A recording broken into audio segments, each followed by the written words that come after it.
안녕하세요. 네, 반갑습니다. 제가 지금 약간 카메라 조작이 좀 어설퍼서요. 뭔가 좀 잘못될 수도 있는데 이해해 주시고요. 소리하고 영상만 아주 뭐 이상하지만 않으면 그냥 저 같은 경우는 업로드 시키니까요. 뭔가 좀 있구나 라고 생각하시면 될 것 같아요. 제가 하드웨어를 잘 모르다 보니까. 뭐 이런 시간들이 거쳐지면 조금 더 아는 시간들이 되겠죠? 이번에 대학 강의도 코로나 때문에 출강하지 못하는 그런 상황에서 유튜브를 또 시작할 수 있는 기회가 되었잖아요. 지금 카메라가 뭔가 조작이 조금 평상시와 좀 다른 것 같은데, 그러면서 제가 카메라를 좀 더 알게 되는 또 하나의 발전할 수 있는 그런 시간들이 되겠죠. 그런 의미에서 조금 화질이 떨어지거나 혹시 음질이 나빠도 여러분들 양해 바랄게요. 혼자 하다 보니까 바로 이렇게 정정도 안 되고 뭐 이런 상황이고, 지금이 아주 새벽 시간이라 누구한테 물어볼 수도 없는 상황이네요. 네, 이해해 주시고요. 그럼 자, 이제부터 오늘 강의, 서두가 너무 길면 안 돼요. 그죠? 강의 들어가겠습니다. 오늘 할 것은요, 지난번에 우리가 어떠한 내용을 했냐면 측정과 척도에 관한 얘기들을 했어요. 그래서 총합평정 척도에서부터 리커트 척도, 거트만 척도, 보가더스의 사회적 거리 척도, 그 다음에 서스턴 척도, 어휘 분화 척도, 이러한 부분들을 다 했잖아요. 거기서 서스턴 척도는 뭐 어떤 의미를 가지고 있어? 등간 수준의 척도다라는 얘기들을 했고, 측정도 뭐예요? 명목 수준의 측정, 서열 수준의 측정, 등간 수준의 측정, 비율 수준의 측정, 이런 얘기들을 우리가 했어요. 그런데 그 과정에서, 측정을 하는 그 과정에서 뭐가 있다라는 거예요. 오류가 생길 수밖에 없다라는 거죠. 일반적으로 우리가 어떠한 것을 측정할 때 오류가 발생할 확률이 상대적으로 크죠. 측정 오류라는 것은 어떤 거냐면, 연구자가 연구를 진행하고자 측정 대상의 그 트루, 참값을 우리가 얻어내는 그 과정에서 측정 도구라든지 이러한 다양한 요인에 의해서 발생하는 그러한 오류값을 뭐라 그래요? 측정 오류다라고 얘기를 한다는 거죠. 그건 어떻게 되겠어요?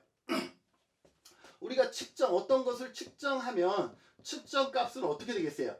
참값에 플러스 오차, 오류가 발생하겠죠? 이때 이 오차를 측정 오류다라고 얘기를 합니다. 자, 그러면 측정값은 우리가 어떤 값을 측정을 했을 때 이 값은 참값에서 오류가 발생하는데, 이 오류는 더하기 방향일까요? 마이너스 방향일까요? 이 오류는 더할 수도 있고 빼질 수도 있겠죠.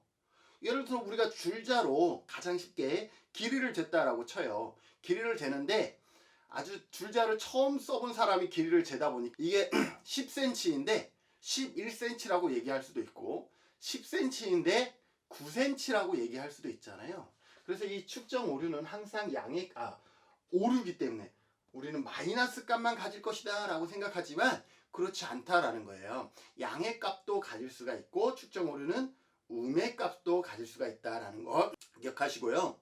그 오류가 발생하는 원인에 따라서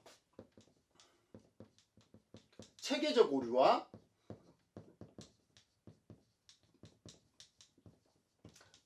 비체계적 오류로 나눕니다. 체계적이라는 것은 어떤 의미가 있어요? 맞아요. 어떤 규칙성이 있다라는 거잖아요. 우연한 실수가 아니라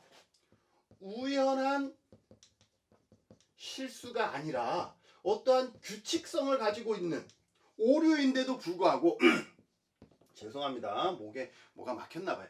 오류인데도 불구하고 체계적 오류는 우연한 실수라기보다는 어떤 규칙성을 가지고 있는, 규칙성을 갖고 있으면서 오류가 발생하는 것을 체계적 오류라고 얘기를 하고, 반면에 비체계적 오류는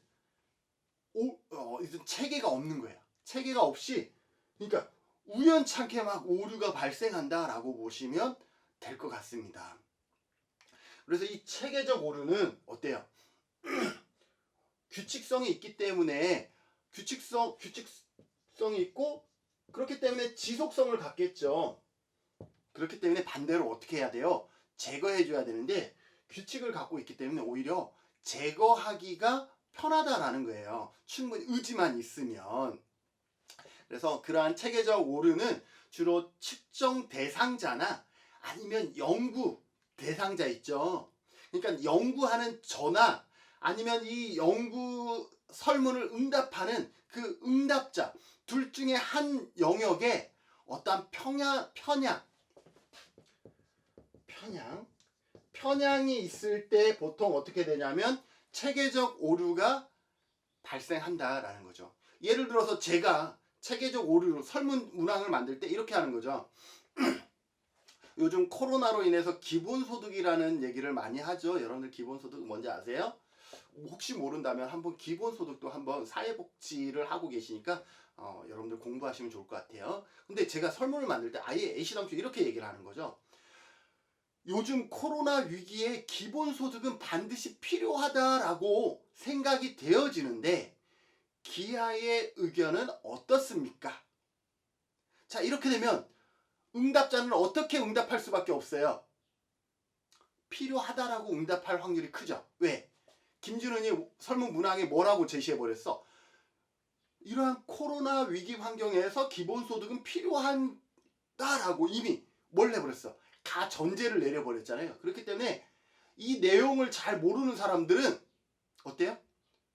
혹시 내가 아니다라고 하면 잘못된 응답일까봐 틀린 답일까봐 이 사람이 필요하다라고 했으니까 필요하다라고 체크를 해버리는 그런 경우는 뭐예요? 규칙성을 가지고 지속성을 갖겠죠.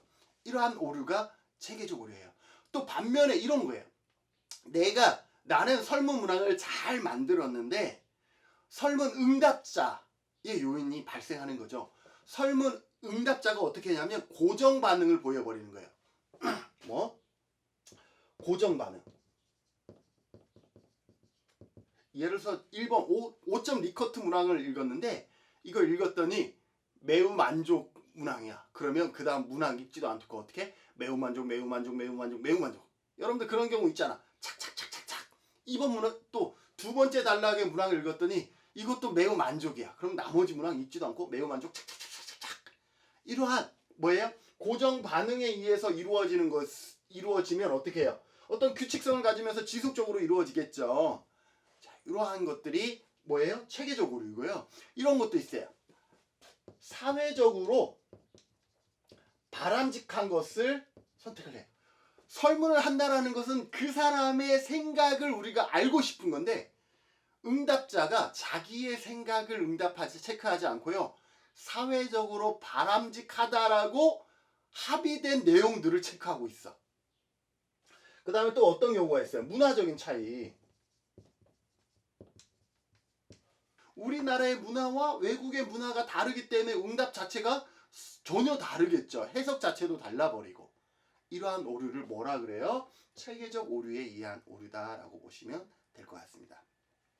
그래서 이 체계적 오류는 보통 연구자의 편향이냐 아니면 응답자의 편향으로 발생한다라는 것. 반면에 비체계적 오류는 뭐냐면 무작위적인 오류예요. 무작위적인 오류라서 그것을 수정하거나 개선하기가 오히려 어려워. 무작위고 비일괄적이야. 그러다 보니까 이것을 개선하기가 쉽지 않다라는 거죠. 그래서 이거 무작위 오류를 없애기 위해서는 어떻게 하냐면 약간 반복해서 측정을 한 다음에 어떠한 것이 진실인지를 찾아내는 방법밖에 없다라는 거죠.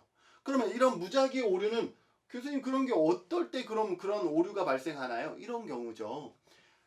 설문 문항이 완벽해. 아까처럼 설문 문항 자체가 의도가 있는 문항이 아닌데 내가 이분한테 설문 부탁드릴게요 했는데 이분이 주식을 하시는 분인데 오일값이 지금 오일값 폭락했잖아. 지금 오일값이 폭락해서 지금 완전 저기압인데 내가 설문지를 들이미니까 짜증난 거지. 그래서 전부 다 부정으로 체크하는 거예요. 이 부정으로 체크한 건 뭐 때문에요? 이 사람의 일시적인 기분 때문에 그런 거잖아요. 오늘이 막 밖에 비가 우주주주주 와. 근데 할머니한테 설문을 했어. 할머니가 다 우울한 거에 체크를 해버린 거지. 원래 이 할머니는 우울한 할머니가 아닌데도 불구하고 날씨 탓에 기분 탓에 외부의적인 어떤 정서적인 이러한 상태로 인해서 일시적으로 그러한 편향이 발생하거나 아니면 왜곡된 값을 체크하는 것, 이것을 뭐라 그래? 비체계적인 오류다라고 얘기를 해요. 어떻게 하면 되겠어요? 이거를 한 두세 번 하면 이분의 그 성향이 그 감정 상태가 어떤지 확인할 수가 있겠죠. 날씨가 좋은 때도 하고 비가 온 때도 하고, 그죠? 그래서 이 비체계적 오류는 이러한 다양한 외부 요인으로 인해서 발생하기 때문에 통제하기는 어렵다. 그래서 어떻게 하면 좋다라는 거예요? 체계적인 오류는 규칙성이 있기 때문에 신뢰도에 문제가 있어요, 없어요? 없어. 그러니까 신뢰도가 큰 문제가 없다라는 거예요. 신뢰도는 괜찮다라는 거예요. 신뢰도가 뭐냐 하면 이제 좀 이따 설명하겠지만 신뢰도는 규칙성을 얘기해요. 규칙성이 있다라는 것은 적어도 오류이긴 하지만 규칙성을 갖고 오류가 발생하다 보니까 신뢰도는 문제가 없는 거야. 근데 이거는 무작위잖아. 한 번 하면 좋았다가 한 번 하면 나빴다가 그러니까 얘는 신뢰도에 문제가 많아요. 신뢰도가 낮아진다라고 보시면 될 것 같습니다. 자, 그럼 교수님 신뢰도와 타당도는 뭐예요? 아이고, 이제 설명해야죠.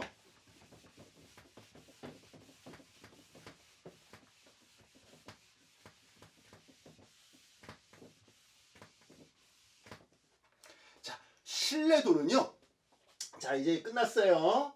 자, 측정과 척도 과정에서 오류가 발생한다. 오류는 뭐예요? 측정값, 참값 측정, 우리가 얻어낸 값이 참값에서 얼마나 차이가 있느냐, 그것을 나타낼 때 이 차이가 뭐다? 오류다라고 얘기를 했고, 이제는 신뢰도와 타당도에 관한 얘기를 할 거예요. 자, 이 신뢰도는 뭐냐 하면 우리가 똑같은 것을 반복해서 측정했을 때 매번 같은 값이 나오는 정도예요. 같은 값이 나오는 정도. 그러니까 반복해서 측정했을 때 같은 값이 나온다. 그러면 신뢰도가 높은 거예요. 여러분들 옆에 있는 사람 보세요. 지금 째려보지 말고 그냥 보세요. 그 옆에 있는 사람을 여러분들이 신뢰하세요? 신뢰한다라는 것은 뭐냐면 약간 성격이 일괄적이잖아. 그래서 나를 항상 좋아하면 나를 계속 좋아해주는 그런 친구니까 신뢰해주는 거잖아요. 뭐예요? 반복해서 봤을 때 그의 성향이 뭐예요? 변하지 않으니까 신뢰하잖아요. 그런데 얘는 맨날 변해. 그럼 신뢰 안 해? 못해. 오늘은 이게 좋았다가 내일은 싫었다가 이러면 신뢰할 수 없잖아요. 그래서 신뢰도는 뭐다? 반복 측정했을 때 같은 값이 나오는 정도예요. 그러니까 신뢰도가 높아야 일단 해석이 되는 거예요. 무슨 말인지 아시겠죠? 아까 신뢰도에 어떨 때 문제가 생긴다 그랬어요? 비체계적 오류일 때, 무작위적인 오류일 때 신뢰도에 문제가 생긴다라고 얘기를 했죠. 그래서 측정의 신뢰도가 높을수록 신뢰도가 높다라는 것은 비체계적 오류, 즉 무작위 오류가 어떻다라는 거예요? 작다라는 의미 연결되시겠죠. 이런 식으로 연결을 계속 해야 돼요. 문제는 정해진 데서 나오는 게 아니라 이렇게 계속 만들어내는 거예요. 자, 그러면 좋은 척도라는 것은 어떤 거예요? 이러한 오류들을 배제할 수 있는 것이 좋은 척도겠죠. 자, 그러면 사회과학에서는 어때요? 우리가 인간인지라 내가 이번에 설문지를 하고 또 일주일 후에 설문지를 했어. 이 값이 같을까요, 다를까요? 같을 수가 없지. 내가 그 문항을 100% 기억해. 어떤 공식처럼 기억하지 않은 이상 만족했다가 이번에는 매우 만족 체크할 수도 있고 좀 달라지잖아요. 그렇기 때문에 이 신뢰도가 완전히 동일할 수가 없어요. 그래서 사회과학에서는 이 신뢰도를 일반적으로 나중에 설명하지만 신뢰도를 크롬바 알파 값으로 하는데 이 크롬바 알파 값이 몇?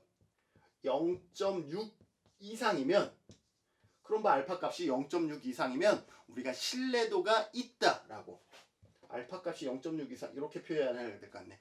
알파 값이 0.6 이상이면 신뢰도가 있다라고 판단을 해서 어떻게 해요? 분석에 활용을 한다라고 보시면 될 것 같습니다. 그래서 신뢰도가 높다라는 것은 뭐예요? 어떻게 하면 되겠어요? 신뢰도가 높다라는 건 반드시 뭐가 전제돼야 돼? 반복. 이 반복이라는 방법은 여러 가지가 있겠죠. 그죠? 어떻게 하겠어요? 자, 이제 그것에 대해서 설명을 합니다. 이 신뢰도를 어떻게 우리가 측정하느냐라는 거죠. 첫 번째.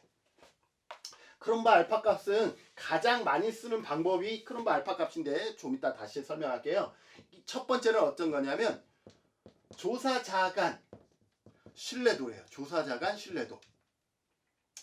자, 조사자 간 신뢰도는 뭐냐 하면 반복해서 측정하는 대신, 원래 반복해서 같은 값이 나와야 되는데 반복해서 측정하는 대신 A라는 사람과 B라는 사람이 같은 것을 확인을 하는 거죠. 같은 것을 확인을 해서 A도 O고 B도 O다 그러면 어때요? 결과가 같죠?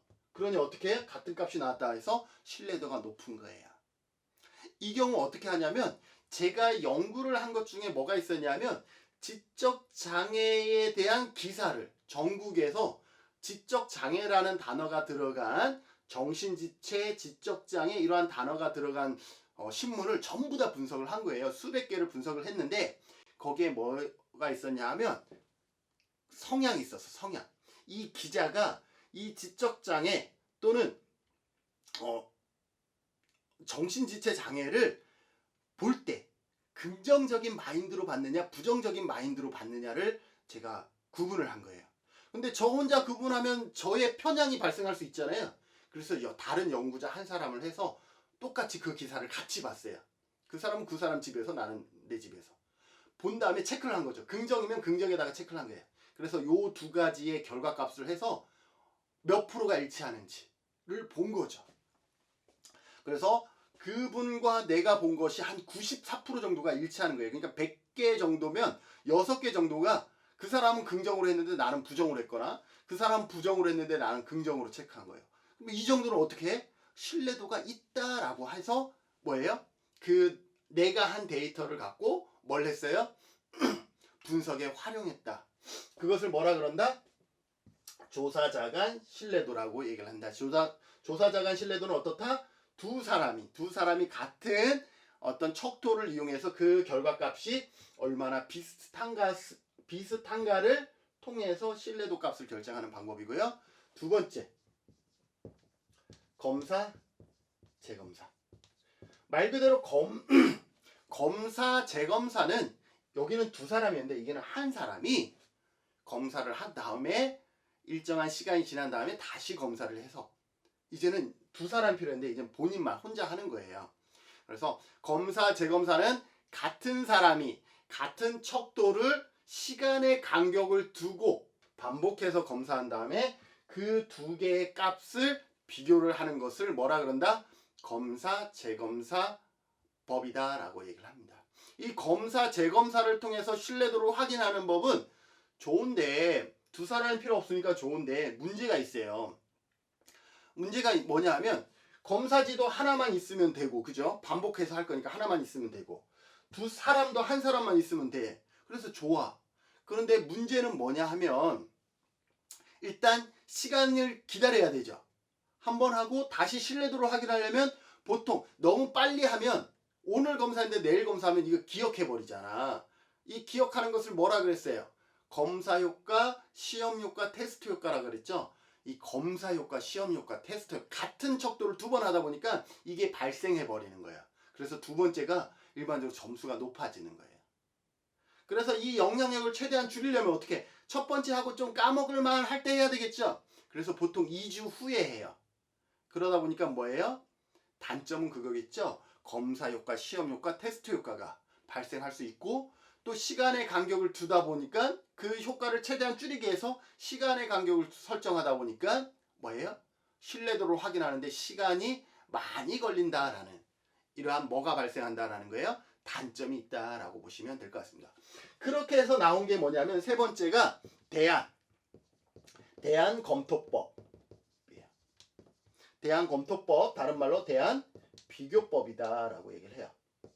자, 대안비교법은 뭐냐 하면 아까 검사, 재검사는 같은 도구를 반복해서 하다 보니까 장점은 혼자 해도 되고 그 다음에 다른 척도가 비교 척도가 없어도 돼.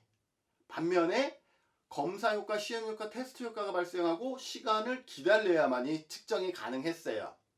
그런데 대안비교법은 어떠냐 하면 말 그대로 대안이 있는 거예요. 대안. 내가 우울증 척도를 개발했는데 우울증 척도의 신뢰도를 확인하기 위해서 어떻게 하냐면 기존에 개발된 우울증 척도가 있는 거야. 그래서 이 기존에 개발된 우울증 척도와 내가 지금 개발한 우울증 척도의 값을 비교하는 거예요. 그런 다음에 이 값이 유사하면 뭐예요? 신뢰도가 높다라고 얘기를 하는 거예요. 자, 여기에서 단점은 뭐예요? 반드시 기존에 유사한 뭐가 있어야 돼? 유사한 개발되어진 척도가 있어야 된다라는 거예요. 마치 우울증 척도는 이미 개발된 게 아주 많기 때문에 대안 비교법으로 할 수가 있어요. 그런데 이제야 막 어떤 이슈화된 그런 어떤 주제들 있잖아요. 이거는 개발된 게 없잖아요. 그러면 대안 비교법으로 할 수가 없는 거예요. 왜? 비교할 수 있는 기존의 척도가 없기 때문에 그렇습니다. 그래서 요거의 단점은 뭐예요? 반드시 뭐가 있어야 된다? 비교할 만한 기존의 척도가 있어야 된다라는 거. 라는 대안 비교법 단점이 있다라는 거죠. 또 뭐예요? 이게 있어. 기존에 개발한 척도가 있어. 그런데 어떤 문제가 발생할 수 있어요? 난이도가 차이가 나버리면 애매하죠? 내가 개발한 척도는 수학 문제인데 내가 개발한 이번에 수학 시험 문제는 아주 쉽게 냈는데 기존의 수학 시험은 아주 어려웠어. 그럼 이 값이 비슷할까요? 안 비슷할까요? 안 비슷하잖아. 그럼 뭐? 마치 내가 개발한 게 신뢰도가 떨어지는 문항인 것처럼 어떻게 인식되어 버릴 수가 있죠. 그래서 기존에 뭐예요? 비교할 만한 척도가 있어야 되고 있는데 난이도나 수준의 차이로 인해서 비교가 아예 안 될 수도 있다라는 거. 이러한 부분들이 뭐가 되는 거예요? 단점으로 작용할 수가 있다라는 거죠. 자, 그래서 장점은 뭐예요? 장점은 여기에서 시간을 기다려야 된다 그랬는데 여기는 기다리지 않아도 되니까 바로 할 수 있으니까 그게 장점이죠. 자, 그래서 또 이러한 문제를 해결하기 위해서 이제 나오는 게 뭐냐면 보이나요? 네, 반분법. 반분법이에요. 반분법. 반분법은 뭐냐면 이건 더 쉽네. 얘는 한번 했던 것을 기다려서 했죠. 여기는 다른 거와 비교해서 다른 척도와 비교해서 반분법은 뭐냐면요. 내가 수학 문제를 개발했는데 이게 얼마나 신뢰도 있는 문항으로 구성되어 있는지를 확인하기 위해서 반분법은 뭐냐면 내가 개발한 20문제를 반으로 나눠서 그 위에 반과 밑에 반의 점수를 비교해 보는 거예요. 그래서 요 두 개의 점수의 차이가 별로 없으면 뭐예요? 신뢰도가 높다라고 얘기를 할 수가 있는 거죠. 이해되시죠? 자, 근데 여기엔 장점이 있죠. 뭐예요? 기다리지 않아도 되고 다른 척도가 없어도 돼. 왜? 내가 개발한 20문항 중에서 반으로 나눠서 각각의 점수를 비교해서 결정할 것이기 때문에 이제까지의 단점을 다 커버할 수 있어. 그런데 문제는 뭐냐면 반으로 어떻게 나누느냐, 이 경우의 수가 너무 많아서 어떻게 나누느냐에 따라서 신뢰도가 높아질 수도 있고 낮아질 수도 있는 거야. 예를 들어서 이거죠. 수학 문제를 20문제 20번까지 냈으면 1에서 10번까지랑 10번에서 20번까지 이렇게 다 반으로 나눴어요. 그래서 비교했더니 이 값이 비슷할까요? 안 비슷할까요? 일반적으로 안 비슷해. 신뢰도가 떨어져. 왜요? 보통 앞에는 쉬운 문제 내고 뒤에는 어려운 문제 내잖아. 막 주관식도 내고.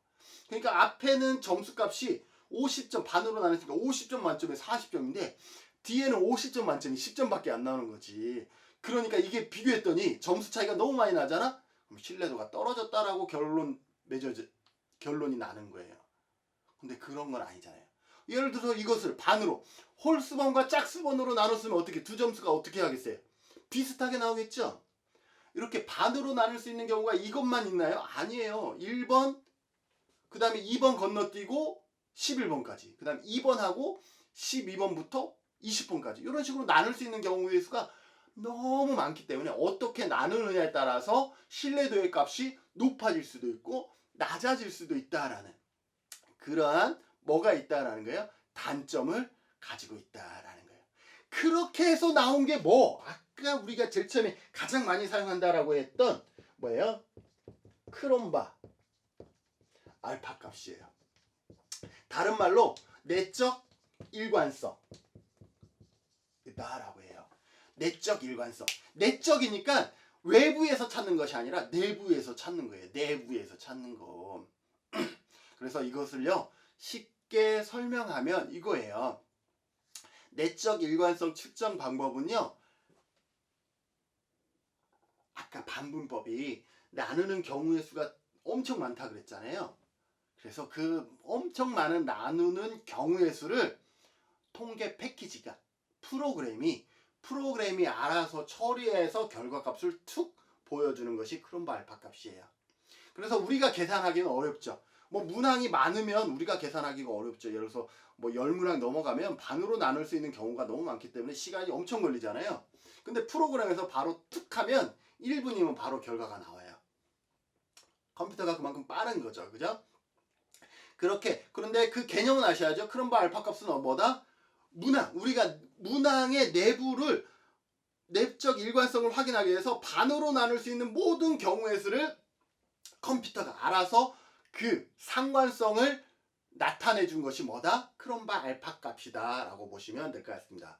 그래서 지금까지는 가장 많이 써요. 왜냐하면 이거는 기다려야 되니까 못 쓰고, 이거는 다른 검사 도구가 있어야 되니까 대한검토법 비교법도 못 쓰고, 반복법은 나눌 수 있는 경우의 수가 너무 많아서 하나의 값으로 정하기는 어렵고, 그래서 크롬바 알파 값은 컴퓨터에서 자동으로 계산이 가능하니까 프로그램으로, 그래서 크롬바 알파 값을 가장, 왜냐하면 하나의 내 척도에서 충분히 그 값이 산출이 되기 때문에 크롬바 알파 값이 가장 많이 쓰여지고, 이 크롬바 알파 값은 0에서 1까지 이 사이의 값을 갖는데, 신뢰도는 높은 게 좋겠어요? 낮은 게 좋겠어요? 당연히 높은 게 좋죠.